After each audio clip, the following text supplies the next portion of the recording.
football cards, collecting and investing, you better hydrate because we got a huge NFL draft show for you lined up today. We're going to go through all the landing spots, what we liked and disliked. Obviously, starting a little bit earlier for our live stream YouTube lovers because of Andy's work schedule. So, our biggest question today for you, whether you're watching this live or down the road, what is your biggest football card takeaway from this year's NFL draft? Andy, you and the Hitman did a ton of live stream content for the draft. I tuned in for a good bit of it. What was your major takeaway? Detroit Lions, baby.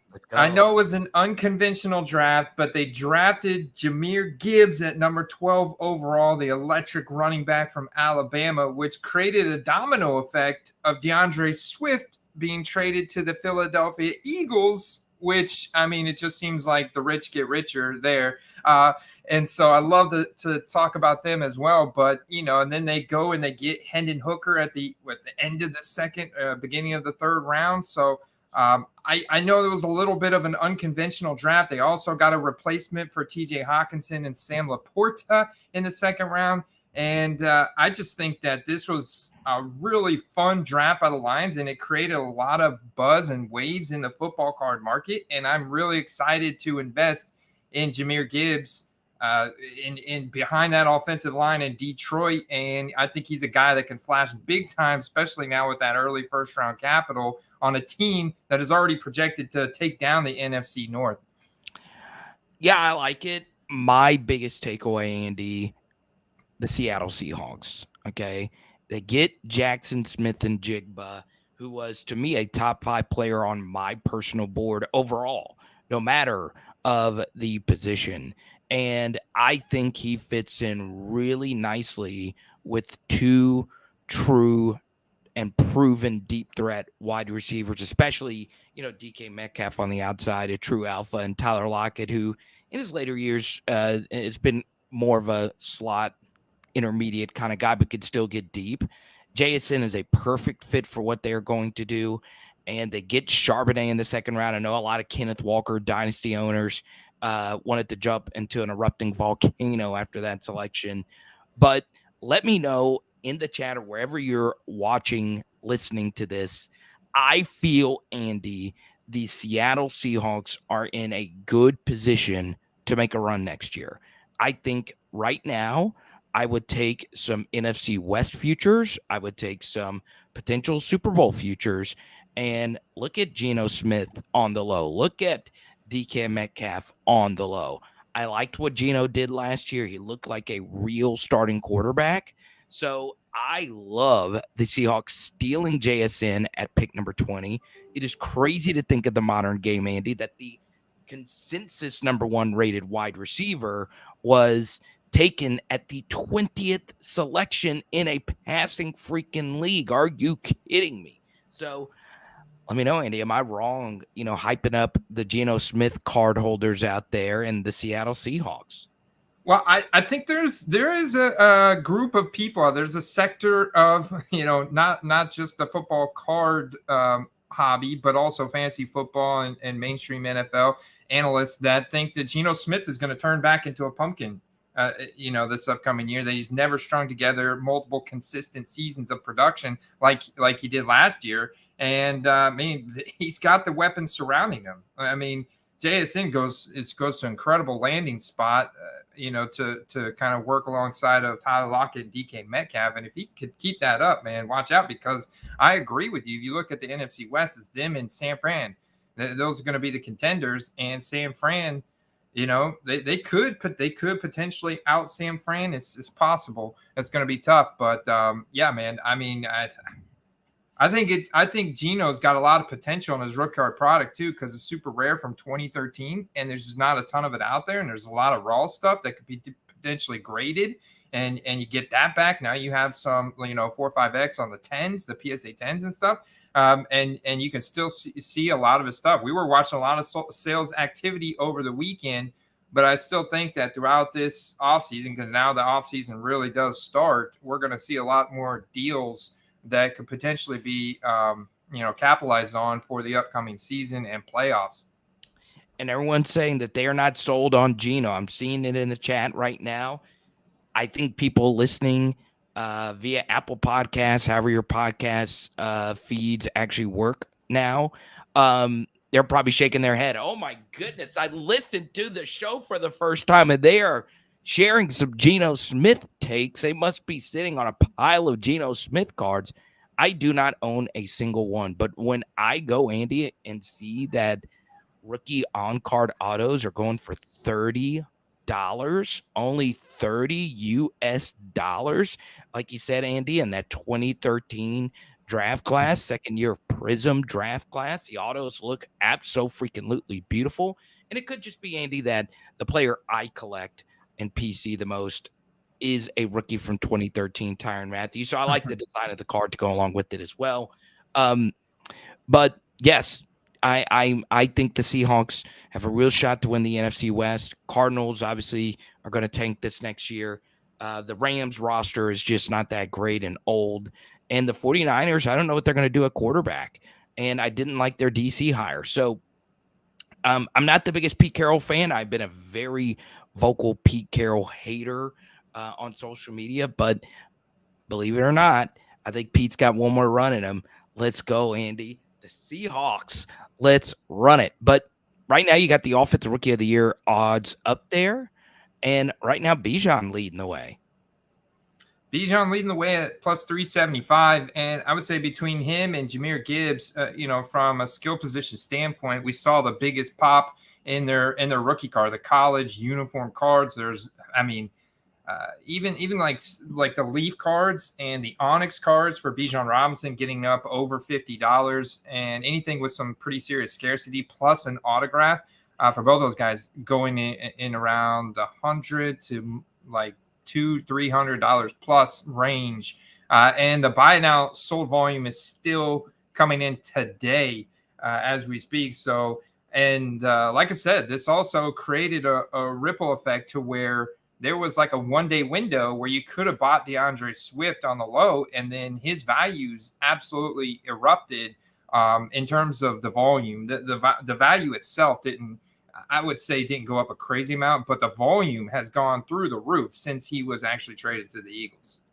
And if you are one of those people that are looking to buy some college uniform stuff from some of these young rookies that are coming in, here is a very football card specific tip that I would give. And I gave it during the last stream, so I'm going to do it again here. Because right now, Andy, we're just talking about very general things. If you do go search for cards on eBay, or if you list a card on eBay, make sure you spell the name of the player correctly. Okay. And I would also, if you are listing, I would in the description put some incorrect spellings of the players' names in your listing. Because Andy, just off the top of your head right now, so just if you're not looking at it, I want you to spell Jahmyr, how he spells it. Well, I just looked it up earlier, so I think it's JHAMYR. Okay, you were close. It is JAHMYR. You see, it's tricky, and Bijan is spelled many different ways as well. His is BIJAN. So once again, be on the lookout for that. And if you are looking to buy them on the cheaper and the prices are high, search for the misspelled names and see if you can find any steals. So be on the lookout for that. And there are a lot of rookies, Andy. I would say more rookies than not that have tricky names. Jackson Smith and Jigba is very hard. Quentin Johnston is another one that is very tricky. So be on the lookout for that if you are trying to get in on some rookie cards, because Andy, you can get some steals. It's happened to me before. Yeah, 100%, because they fall into a like that category that's like, you scroll down past all the search results that match exactly, and it's like, well, we found some other items that may be similar, and then you're like, whoa, wait a minute, this is spelled it wrong, Huh? So Derek wants you to try and spell Jackson Smith in Jigba. So give it your best shot. Andy didn't know he was getting the spelling bee treatment. Okay, well, I know Jackson is Jaxon, right? Space Smith, Smith, and then you have the dash in Jigba, which is Njigba. There you go. You got it. Huh? Boom. So what I would do, once again, spell it correctly in the title, but in the description, also include like little acronyms they go by. So I would post JSN Rookie of the Year ? Or something like that in the description, because there's going to be some people that just know him as JSN, and that's the easiest. Like they'll just search that in eBay. So it's kind of like the Shaquille O'Neal kind of thing. But yes, a lot of these players have very tricky spellings. So, Andy, my next question for you would be, via your data research, what have you seen with the quarterback prices over the past week? Generally speaking, or referencing just the rookie class? Just this rookie class, Bowman U, Leaf, and all of it. So this is what's interesting, because if you had timed the market right, it was not a good idea to buy leading up into the draft. I mean, like within the past 30 days. So if you were buying within the past 30 days leading up into the draft, there was pretty much already the first round expectations already baked into those values on Bryce Young, CJ Stroud, Anthony Richardson.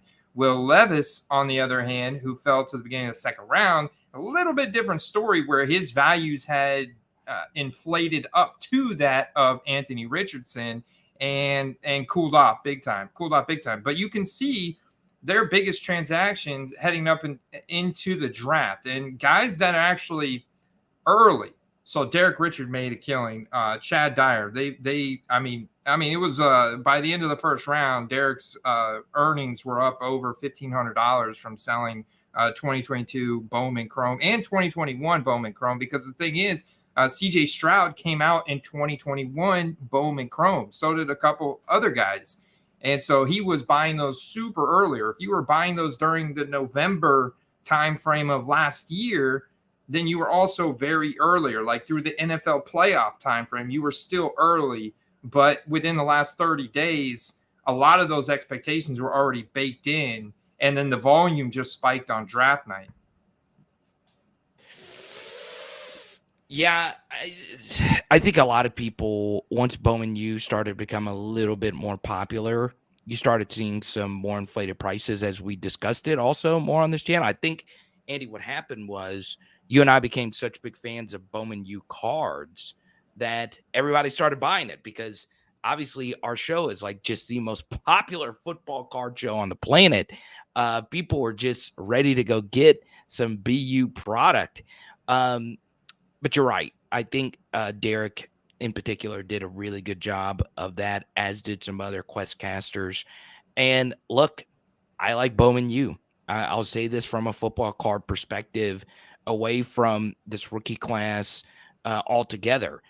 I just, go back wishing Bowman U was around for my favorite year of college football, which of course was 2019. And then we could have Bowman U Joe Burrow cards in his college uniform. we could have had Clyde Edwards-Helaire and Jamar Chase and Justin Jefferson with that Bowman U LSU. That would have been so freaking sweet. And you also would have had Tua in all of them. I am just a big believer in just the Bowman U product. Once again, I don't own a ton of it. And I went to my local Walmart earlier today, and there's still tons of blasters on the shelf. So it's not like this is just a product that's just like super duper hot. But I do think people are going to grow towards college uniform cards. NFL cards are always going to be above college uniform cards. And once their NFL uniform stuff starts coming out, people will start to flock to that. I will say this once again. There's one of my PHLs right there, Cody. What's up, buddy? Good to see you, man. It's been a while. One thing I will say about just football cards in general, okay? And Cody, if you have a question, we'll go straight to it. I believe this to be true. I think the Houston Texans made some disastrous moves on draft night. I am not a believer in CJ Stroud in that division. I did not like that they traded so much to go get Will Anderson. And I think the Cardinals get out of this like world beaters with what they were able to get, because as Derek will tell you, and I'll tell you this, Caleb Williams is that dude.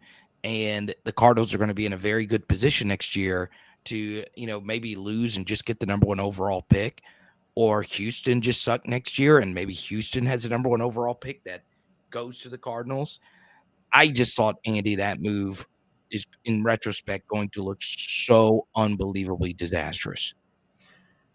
Yeah. It was they paid too much. They definitely paid too much. You agree? Yeah, I think they paid too much. Man, they've been shooting themselves in the foot for a while, it feels like.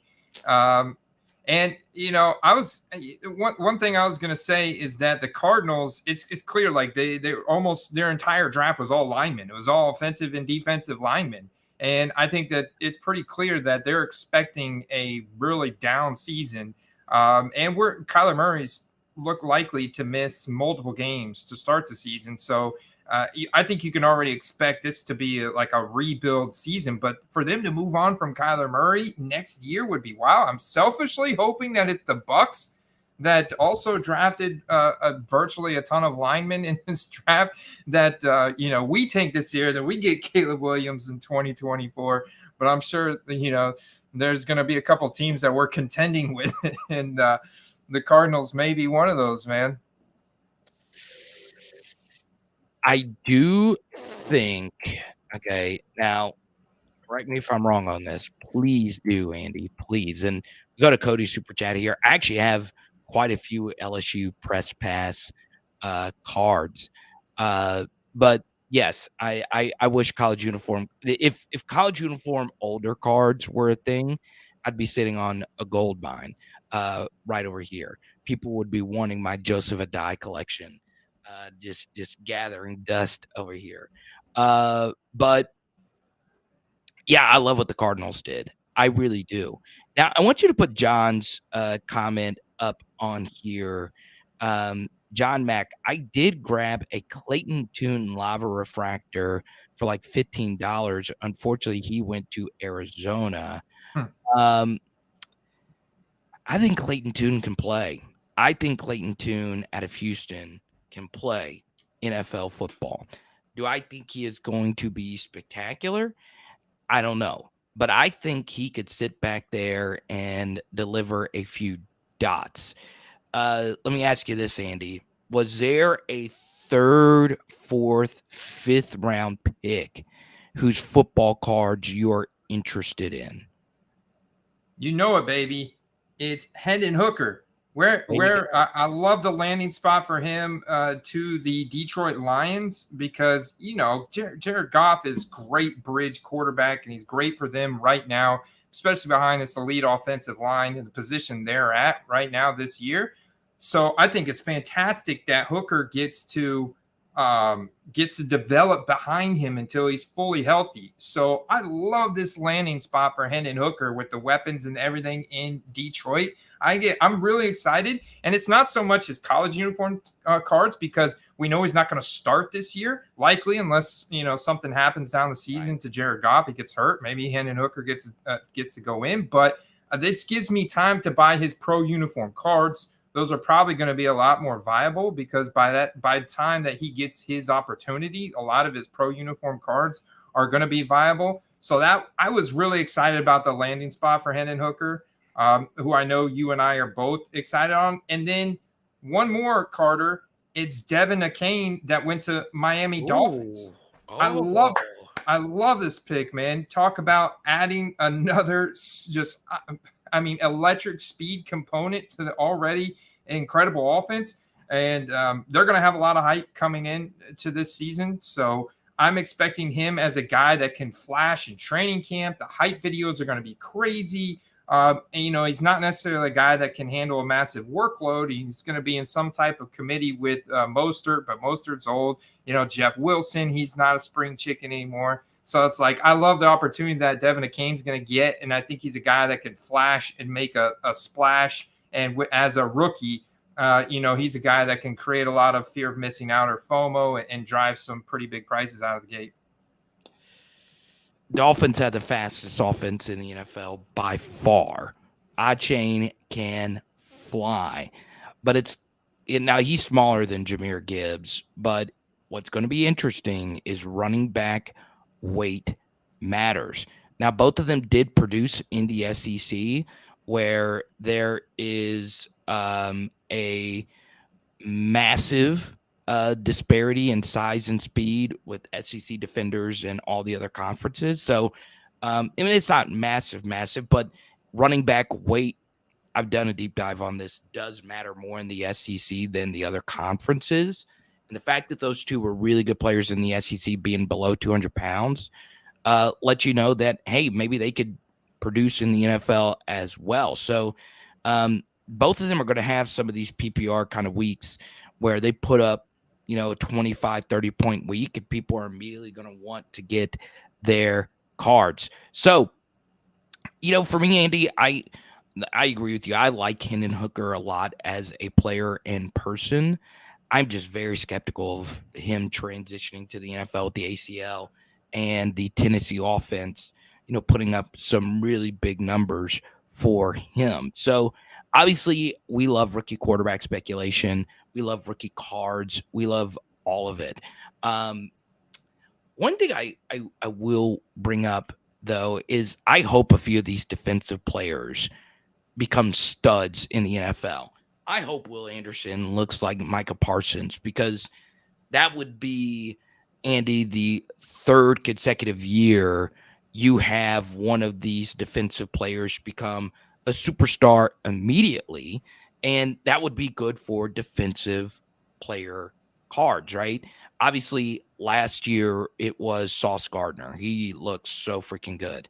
And then the year before it was Micah Parsons. I hope Will Anderson or one of these guys here turns out to be a superstar, because then people will be like, hey, every year one of these defensive guys is going to, become a superstar, and then people will get more excited about that side of the football. Man, how do the Eagles keep getting away with this? I mean, now they've got to be the unanimous favorite to not only win the NFC Championship, but go back to the Super Bowl. I mean, talk about just a smash investment. Anybody on the Eagles, and they pretty much have the entire Georgia championship defense now at this point, right? Yeah, they just crushed it. And then they get DeAndre Swift out of the deal as well for like a 4th-round pick. I love me some Devon Witherspoon. Once again, I can't love what the Seahawks did more than I could right now. Y'all are going to think I'm just a Steve Largent collector over here. A Sean Alexander. You remember Sean Alexander and the elbow braces? He had those bike pads on those elbows. Man, and look at me praising an Alabama player. But still, I don't know. I just really liked what Seattle has done over these past couple of years. I think this is going to be their year. So, one player, and you put Cody's comment up because I was going to bring this up at some point. I could see a Steelers super collector out there going crazy over Joey Porter Jr. cards, Andy. 100%, man. Steelers have such a massive fan base. I mean, it takes very little for a rookie player, someone with some talent, especially on the defensive side of the ball, because the Steelers have been known for having a great defense for such a long time, synonymous with the Steelers. And it's, man, I could totally see it 100%. Now, depending on like I still think that his pro, right? So when his pro uniform cards are going to be a better return in the long run, I think it would be hard for a defensive player period to create enough buzz throughout the training camp process and the preseason process to generate enough hype to drive the prices up on their college uniform cards, unless they're really rare, right? I think there's obviously, we talk about those rookie autos that are serial numbered that are very rare. Those still do really well, especially for, Steelers fans and super collectors, stuff like that. But when you get them in the gold and yellow and black uniforms, it's watch out. People are going to, just like TJ Watt and like Troy Polamalu cards are still really expensive, Carter. So, for him being retired and everything. So it's like, it's one of those things where Steelers fans will go crazy for some Steelers players. Yeah, I'm looking right now. Joey Porter Jr.'s Bowman first auto numbered out of 199, one went for 43. One thing that's very interesting about him is he did go to Penn State, so you are going to have some crossover between Penn State fans and Steelers fans. But I do agree, when his cards come out in a Steeler uniform, especially with his dad being who he is. Now, his dad isn't like upper tier Steeler legend, but Steeler fans, they love the players who play for them, and a lot of the players who have played for them have spent a majority of their careers with them. Look at that Superfractor 2K for that is wild, and that was an OBO too. Yeah, I guarantee I was a Steelers fan. Yeah, absolutely. God, that is crazy. 2K. Oh man, yeah, that had to have been a Steelers fan. Like, oh my god, that is just crazy. That is crazy. Nice card, very good condition. That's one thing I love about the Bowman's Chrome product. It's nice thick card stock with chrome finishes, and it's made by Fanatics now, one of their subsidiaries, and Tops who owns Bowman. So it's like, and Fanatics owns them all, and then there's what I was looking at, Carter's. There's actually rumors about Fanatics buying Leaf trading cards. It looks like someone's about to acquire Leaf. It's a little bit more cryptic. There was a recent tweet by Brian Gay, the CEO of Leaf. Leaf Cards doesn't comment specifically on any rumors or speculation in the market. I can say the below, Leaf is in discussions with multiple parties regarding strategic opportunities. We'll comment further until there's something concrete. So that could be a big deal. Type Y for yes, type N for no. You are more interested in Leaf if they are required, or if they're acquired by Fanatics. I have a lot of Leaf stuff. I just do because it's just cheaper to accumulate, and I'm buying a card, for a lot of different reasons. But yeah, I would be very interested if this actually did go through. As you can see, we got a bunch of no's coming in here. Once again, I own a lot of Leaf products, so I would like to see it, obviously, but I don't think my cards are going to go up if this were to actually happen. But still, I don't know, Andy. What are your thoughts on that potential opportunity? Yeah, I like Hector's comment here. I mean, it would create somewhat of a monopoly in that type of market outside of Panini creating college uniform cards and their draft picks and stuff. But Panini is so reactive. They don't really get into the creating college uniform cards that far in advance, like the Bowman Chrome University or Leaf has done. So I would like to see them. I would like to see them stay as an independent company, or maybe purchased by another investment firm or something like that. There's these global equity firms that sometimes will invest in companies like this and have them kind of under their umbrella, but let them operate as their own brand. So, hopefully it's not fanatics. Honestly, I think the competition is good for the market. That's part of why I like Bowman so much. Bowman U is because college uniform cards, the NCAA is different than the NFL. And a big issue with just sports leagues in general is unlike European soccer, where there's multiple major leagues. Um, what's very interesting, Andy, is professional sports leagues in America are themselves monopolies. So if you get the licenses and you have the exclusive licenses, well, guess what? You essentially have a monopoly over that Carter, is your sport. microphone on? I can't hear you. I don't know if it's me or you. Am I on Can you now? guys Can you hear hear me? Carter? Can you type Y? It said I got muted for a second. Type Y for You're yes, not type in for muted. no. Let me see. I could take this off. Yeah, I have no idea. Can you hear me? Let me see. Yeah, they say they can hear us both. Can you hear me now, Andy?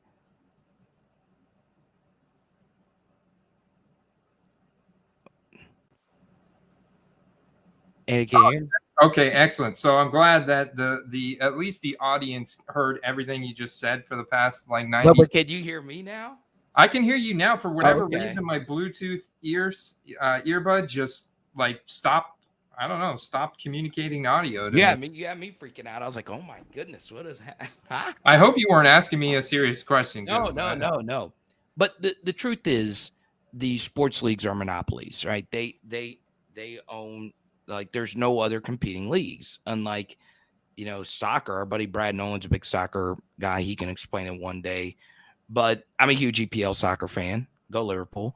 But you know, there's all these different top tier professional leagues. So if you have the exclusive licenses, that's why I'm a big believer in Leaf stuff. Is look, I love it, Derek. Uh, Leaf is just something else, right? You're going to get cheaper autos and you can accumulate more of them. I love Leaf stuff. I just do because I could get more autos and I could give out more of those autos on my channel. I give a lot out. Um, so I like that aspect of it. I really do. So so there you go. I do want to get to someone that actually does push us quite a bit. Andrew Perry had a comment a minute ago about Kayshawn Booty getting selected by the Patriots. Kayshawn fell off the planet Earth. So I won't go too deep into it. Obviously, I've talked about Kayshawn probably more than 24 hours of my life, probably more than that. Him being such a big piece of LSU football. What's very interesting, Andy, is Belichick actually flew down to LSU for his pro day. So we know that there was heavy interest from Bill Belichick. I mean, LSU's got guys every year, but he flew down and he actually stood right behind Jaden Daniels, the LSU quarterback, when he was throwing. So obviously, he was looking at Kayshawn. These athleticism metrics might not be Kayshawn's best because before the injury, he was by far the best receiver in college football. But after the injury his sophomore season, he wasn't the same player. There was a lot of different things happening off the field with the new regime in LSU. But what we do know, Andy, from a pure analytical standpoint, Kayshawn had an early breakout age. Kayshawn was the favorite his sophomore season to win the Biletnikoff over Jordan Addison before he got hurt. So when he was healthy, when he was locked in, and he didn't have as many distractions with Max Johnson, who is now a backup in the SEC, he was the best receiver. So I think Bill, gets Kayshawn in a very rigid environment now where it's going to be strictly about football. And if Kayshawn is locked in, we've seen him produce with bad quarterbacks in the past. And we've also seen LSU wide receivers make Pro Bowls in the past with bad quarterbacks. So, or not top 10, not top 15 quarterbacks. So I think you can get him if you can. I do have a lot of Kayshawn stuff. Um, I think it's worth it, but once again, we may never see him again like he was before the injury. Well, I think what's interesting, Carter, is a lot of these guys that I look at, like I mentioned, their highest transactions were not on draft night. But you look at Kayshawn here and how far he fell throughout the draft process. But the New England Patriots effect, even though they haven't had the best track record with wide receivers that they draft, still look at the transactions. His largest transactions in the past 90 days, like this red refractor auto out of 5 from Bowman Chrome U, went for about $150. You know, the orange Bowman U first out of 25, PSA 10 Pop 2, 100. All of these are May 2nd, April 29th, April 30th. So a lot of his largest transactions were on draft night there. So that kind of can show you that there are Patriots fans out there that are excited about his potential. I'm telling you, I think he's going to give them at least one spike week where he looks like him. And Andy, one thing we know about football is people like brands, and LSU wide receivers, that is the brand in the sport right now. Jets, Chase, and you guys know the rest. So we'll see how it works out. Once again, it's going to come down big time to quarterback and Bill O'Brien. So we shall see what happens. Now, after Andy pays his internet bill here, we are going to take a look at the general NFL, Andy. I know we've talked a lot about rookies up to this point. We did, right before the draft, get the Lamar Jackson news. He is locked in and ready to go for the future of the Baltimore Ravens. Your thoughts on just any player, Andy, that stuck out to you that is a veteran based on what has happened since draft night? Well, I think the expectations are going to remain sky high for the likes of Joe Burrow, Josh Allen. Heading into the season, they add a tight end to their depth chart. The defensive additions to the Cincinnati Bengals were nice. I mean, I think people are going to continue to have sky high expectations for guys like Trevor Lawrence. They add another tight end there with Evan Ingram not quite signing his franchise tag tender. So you have like an insurance policy there for him. They build around Justin Herbert. They try to draft a wide receiver in the first round in Quentin Johnston, but I'm not sure that was the favorite pick. There's a lot of people that would have rather seen them draft somebody different, but nevertheless, they do draft a wide receiver, so that kind of builds some confidence there. Justin Fields gets some help in the trenches like they desperately need. The Bears are kind of, trying to now build in the trenches now that they've got their franchise quarterback. So overall, it was a successful draft for him as well. And his prices still have potential when you look at them on paper. When you kind of look at what Justin Fields' production potential is in a massive market like Chicago and compare that to Trevor Lawrence, who's in a very good team situation, but the market size for the Jacksonville Jaguars is just a fraction of Chicago, so there's just a lot more fans, a lot more collectors, a lot more people willing to spend a lot more money on, Chicago Bears players cards than I think the Jacksonville Jaguars. Here's one thing I love about Justin Fields is the Bears. Yes, I know Jim McMahon exists, but the Bears have never had an iconic quarterback. They just haven't. They had years of Jay Cutler, Kyle Orton mixed in there, Mitch Trubisky recently. They are begging for a Messiah quarterback. They've never had one, right? So that, especially McMahon up to now. So we'll see. I'm very interested to see Fields going into this next season with DJ Moore there as well. One thing, I love DJ Moore's signature. I don't know why I love it so much. His rookie ticket autos just look so clean, especially that year. But yeah, we'll see what Jay Fields can get done.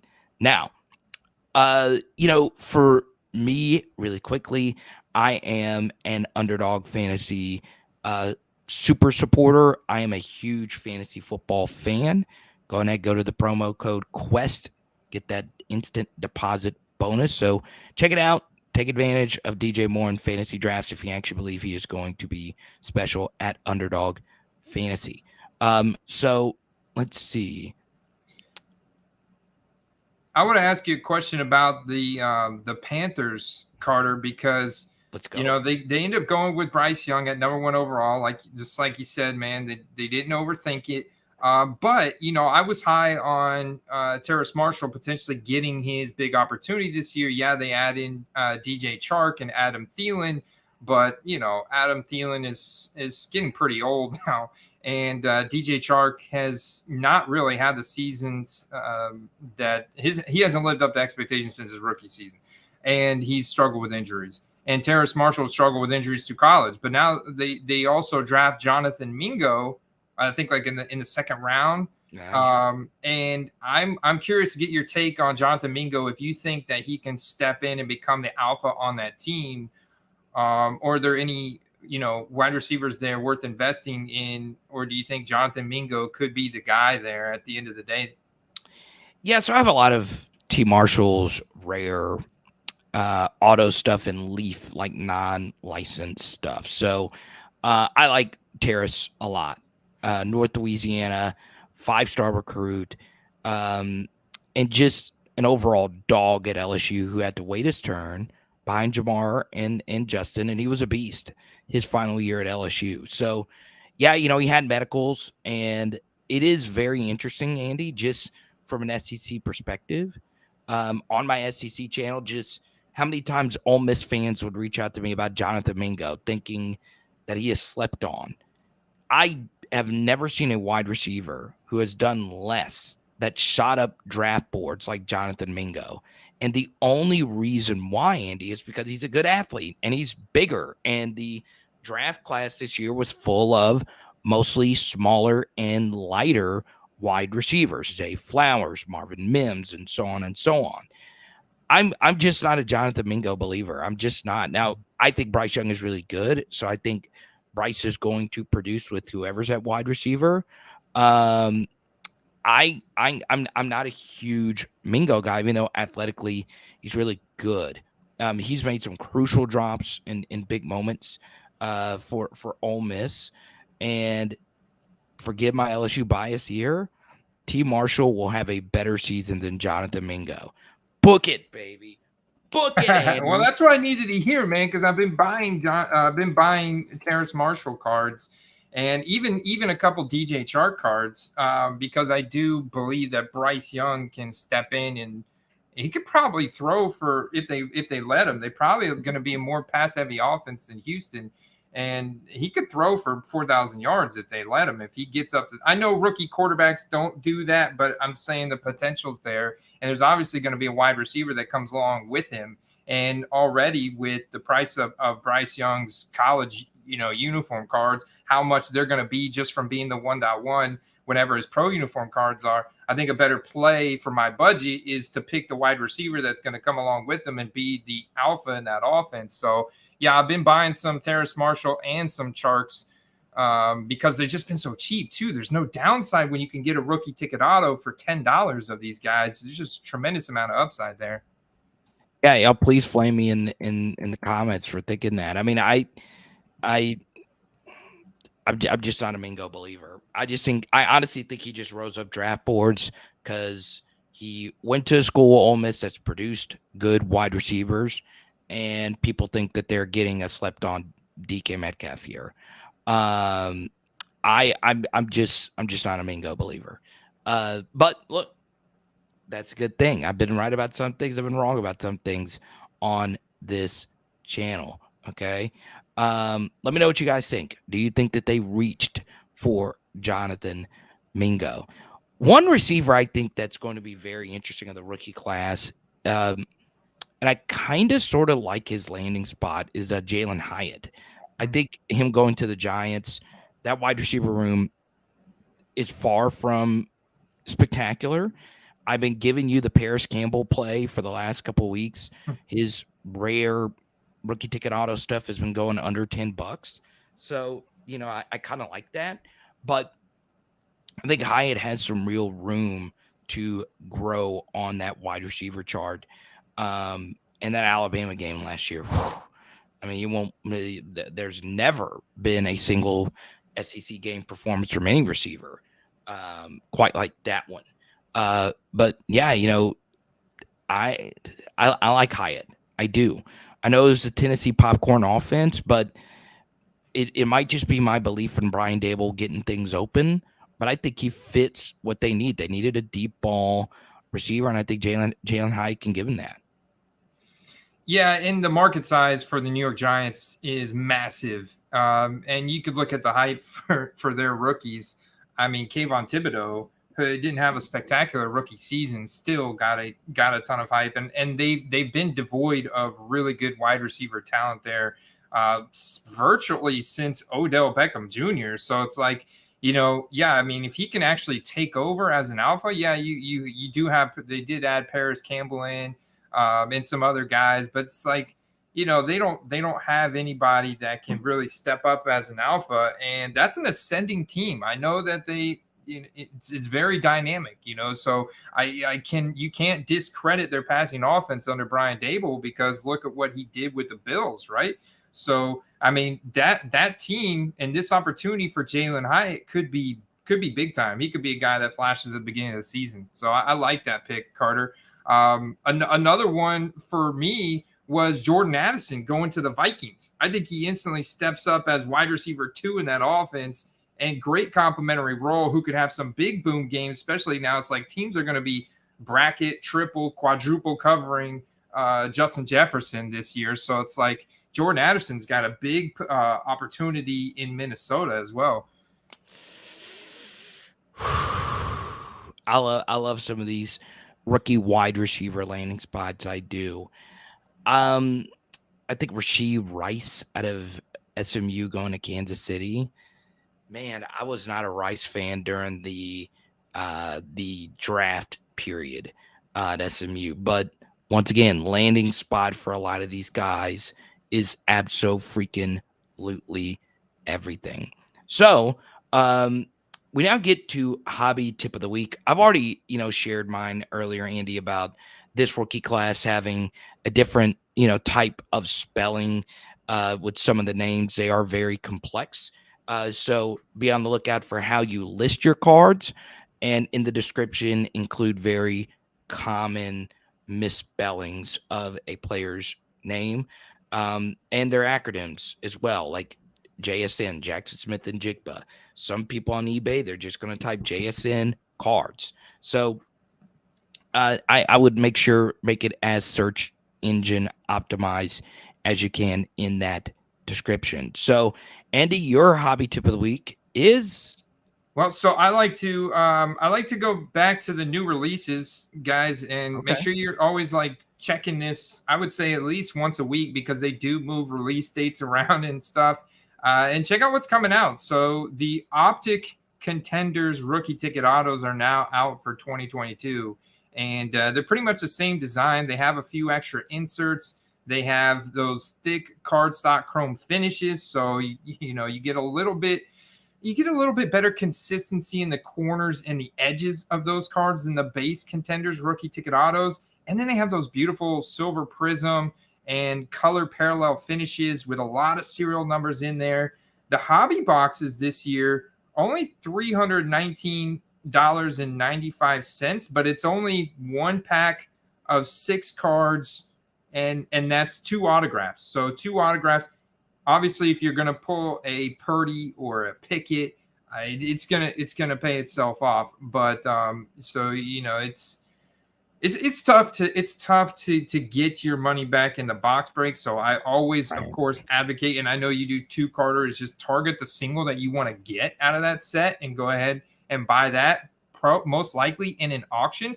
But these things are going to be a big part of breaks. So as breakers are doing breaks, there's a lot of cards entering the eBay marketplace that are going directly to auctions and they could go severely undervalued, especially if they're ending during the week. I mean, we're entering the heart of the NFL offseason, so we're going to be entering some very good times for sniping auctions of our favorite players. Yeah, so it's looking like the 10th for Optic Football here. Chronicles draft picks on the 26th for 2023 for football. Select coming out June 1st, and National Treasures June 9th.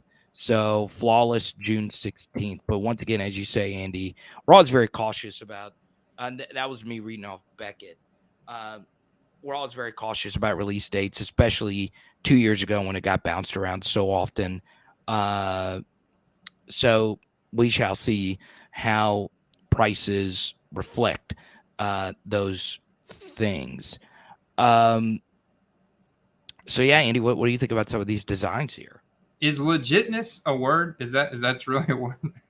Legitness. I like it.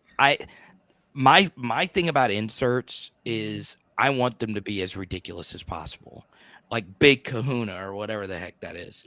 I want them to be all over the place. So I like legitness. Let's go. Give me a legitness 1 of 1. Let's do it. Huh? Yeah, I think the looking at Hector's question here, when do the bigger card brands come out for 2023? I think the first thing we see is the Panini Instant from the Rookie Premier event. Those are in pro uniform. Some of the first like pro uniform and autograph cards that sell for hundreds of dollars that you can get from the Panini website with the Panini rewards points. But then you also have Panini Chronicles that comes out really early that will have legacy. They typically will have some rated rookie cards in there, all college uniform, but a lot of them have the NFL designs to the same design that the NFL uniform cards they now print with college uniform cards. So there is a lot of appeal there. You know, it's licensed, it's got a good design, it's got some of the rated rookie logos, some of the other big rookie logos that we know. And so those do pretty well, Carter. And I think that's kind of like the big one. They also, part of that is the college ticket auto. So the college ticket auto is going to be a big one that I was able to flip quite well last preseason on guys that you think are going to break out during the training camp and preseason process. So those I think are the first big sets that come out. And then Donruss Elite. Corey from Late Stick Cards and I were talking about how Donruss Elite comes out beginning of September, end of August. And they always have pro uniform cards in there, or at least pro logo okay. cards in there. And it has the rookie card logo. They have turn of the century inserts, which are autographed serial numbered cards that are very popular, that do well. And also Pen Pals is in there as well. So the portrait card stock on card auto that has different print runs based on the color of ink that's used on the auto. So those are all those are the earliest sets that come out that do really well for the upcoming class. And as Derek points out, Bowman's Best University is out. Let's go. Yeah, okay. Bowman's Best it's interesting. It's like the Topps Finest variation to Topps Chrome. Bowman's Best is out for Bowman U, which is an interesting class, and that is a 2023 product. It's got 2022 on the box. Blowout calls it 2023, but it is a 2022 draft class. I love it because I'm a KJ Jefferson homer. I have been told on my LSU channel, I've been told just by everyone that I overhype KJ Jefferson. If you've ever have you ever sat down and watched this guy play, Andy? No, actually, I have not, man. He is a maestro. He reminds me so much of Vince Young and like young Ben Roethlisberger. He is a tank to bring down. Think slightly slower, not as good of arm, Anthony Richardson, but a better overall and more consistent college performer. He far outproduced Anthony Richardson last year. So I'm just letting you know The KJ Jefferson hype train starts today. Okay. And Andy, it is amazing how much I have been slandered, but he will be very good in the NFL. I truly do believe it. And Joshua watches, the YouTube channel. You could tell he's already roasting me for that. But believe it, KJ Jefferson is about to WPS on the SEC. Let's go. I love it. Now go on, Andy. Oh no, I'm just turning my earpiece on. Okay, there you go. Now, before we get to play of the week, we'll take a few of your questions. Forbes asked a minute ago, Andy, about digital cards, not the favorites, the football card quest nation, Andy.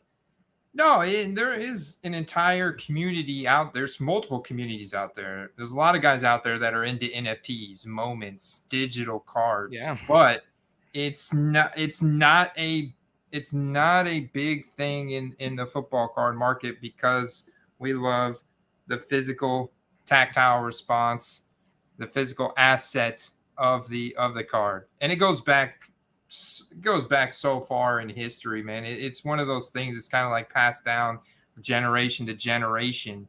So there's something to be said about having an actual physical card behind every digital picture of a card that you may see. Yeah, and when you think like higher end stuff, when you start talking about like physical cards, then there is a debate whether or not you should vault. Okay. And that could be a different discussion for a different day. And Andy, I don't think either one of us are really qualified to talk about like the ins and outs of vaulting. And what we could do is we could get someone on here that actually does the PWCC or the eBay vault. If you guys would be interested, we could find somebody out there that could give you the pros and cons of that. But basically what vaulting is you own the physical card, but it's not with you. It is in a vault. So PWCC is located, I believe, in Oregon. So yeah, it's a little bit different, but then that's kind of like digital cards because you don't have the physical card. You only own the card, Andy, in the vault in a completely different time zone, depending on where you are. So, um, you know, that's different than, of course, NFTs. Um, I don't think, Andy, the NFL NFT, what's it called? All day? NFL all day. Yeah, I don't think it's ever had its like moment, pun intended. Get it? Moment, pun intended. I don't think it's really though had its shine. Have you seen or heard any buzz from NFL moments? No. I think they've tried a few things, but I don't think they put nearly the same resources that NBA put into Top Shot. And then I also think that you have NFTs through companies like DraftKings that are actually more popular than the NFL all day moments. One thing I will say is my biggest ROI on flips was during the NBA Top Shot hype cycle. NBA Top Shot was so ridiculously hot for the 2020 bubble. It was absurd how much money these NFT moments were going for, and Top Shot communities are big. And I saw it and I think Cody mentioned the Dallas Card Show coming up in May. There was a bunch of NBA Top Shot people there. I did like a little contest with them. So yeah, I get it. I understand the digital market.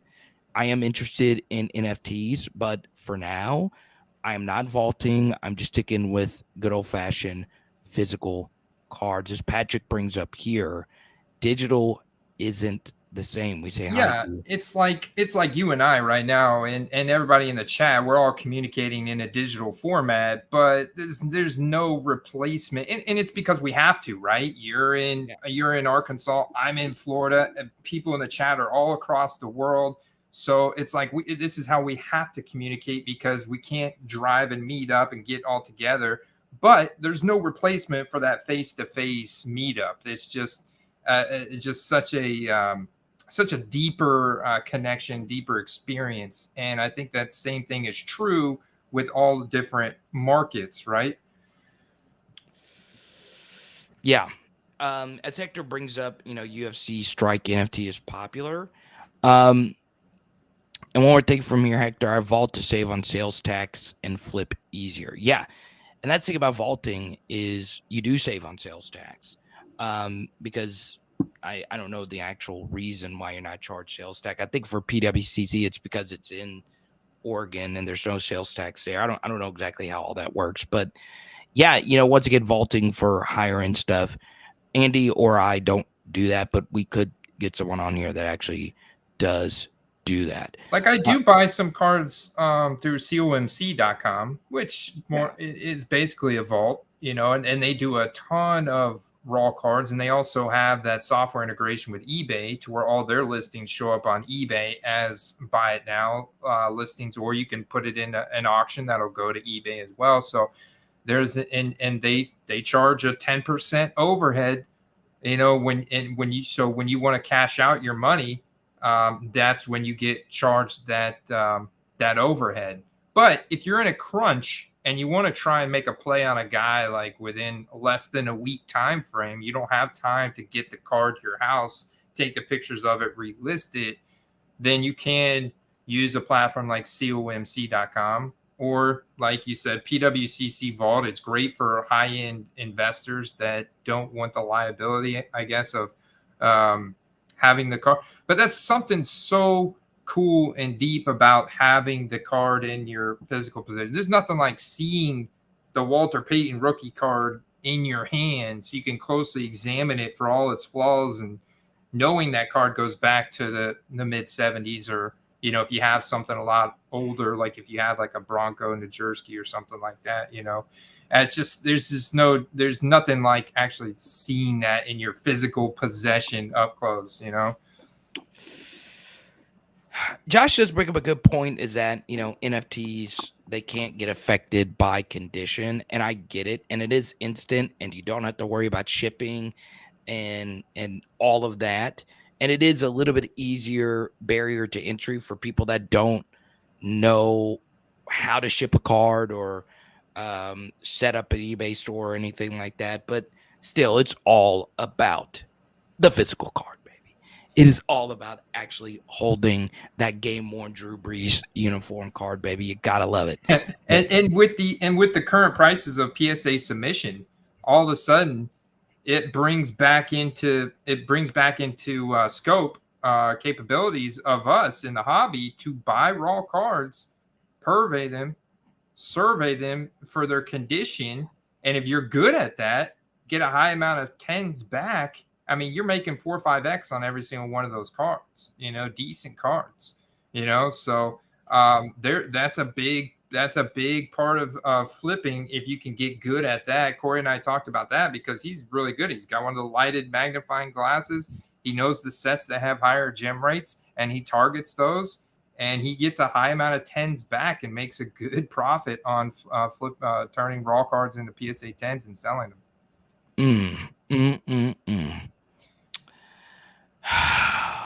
Now we get to play of the week. Andy, you going first or me? I mean, I'll let you go first. All right. I'm going to say what I said at the beginning. I am probably going to get some Geno Smith autograph cards. Let's go, Geno. Prove the haters wrong, man. I like Seattle's roster. I like what they did in the draft. And I think the NFC is wide open. I really do. So I like the Seahawks. I think they're going to make a run next year. So that's one guy that I've been keeping my eye out for. Actually, I looked this morning, saw some autos, $30. Are you kidding me? I'll take a chance. People love a good comeback story. So, yeah, Geno Smith, FTW. All right. So my play is 2019 rookie. Okay. Stud running back for the Dallas Cowboys, Tony Pollard. He's a massive winner in this draft process. The Cowboys did not take a running back until the very end of the draft. It was actually an emotional moment because the young man's dad worked on the Cowboys staff, and that was cool to watch that. And so they did take a guy at the end, Deuce Vaughn, at the end of the draft, and there's a potential they could sign Ezekiel Elliott back for like a backup running back type of deal, but. This is Tony Pollard's backfield. This is Tony Pollard in the flex spot. This is Tony Pollard, 65% opportunity. He's going to get passing work, rushing work. He plays for the Dallas freaking Cowboys, America's team since 1979. And, they draft offensive linemen. They draft tight end. They draft defensive linemen. So it's just like, he was a big winner in this process, and a lot of people now still think that he may be injured to start the season. But if you read between the lines and look at the reports, is actually he's going to be good to go by training camp, and he's going to ball out for the Cowboys this year in a big way. Very, very bullish on right now, trying to find deals on his good rookie cards. JJ Zacharyson, the late round QB, his model said Deuce Vaughn. If he wasn't 5'5", his production metrics are truly freaking insane at Kansas State. Look, they had one undersized running back. Darren Sproles have a long career in the NFL. In honor of Deuce Vaughn, here's Trendon Holiday. We have a bunch of LSU people in here. This guy was, I believe, 5'3". Trendon Holiday ran, I think, 10.6 100 meter. Or no, actually, wow. 10 flat 100 meter. He was an Olympic level sprinter, and he returned kicks for the Broncos for a long time. So that's part of the reason why I want Bryce Young to succeed. I want Jake Haener, Fresno State icon, for the New Orleans Saints to succeed. And the reason why I want him to succeed, Andy, is us short kings need more heroes in the world. Okay? Athletes are getting bigger. I am cheering for the smaller athletes playing the most physical sport on the planet Earth. I am cheering for all the short kings. If you are under 5'9" and you could make it in the NFL, or 5'10", you are my hero. So go get it done, short kings. Let's do it. Let's go. Yeah.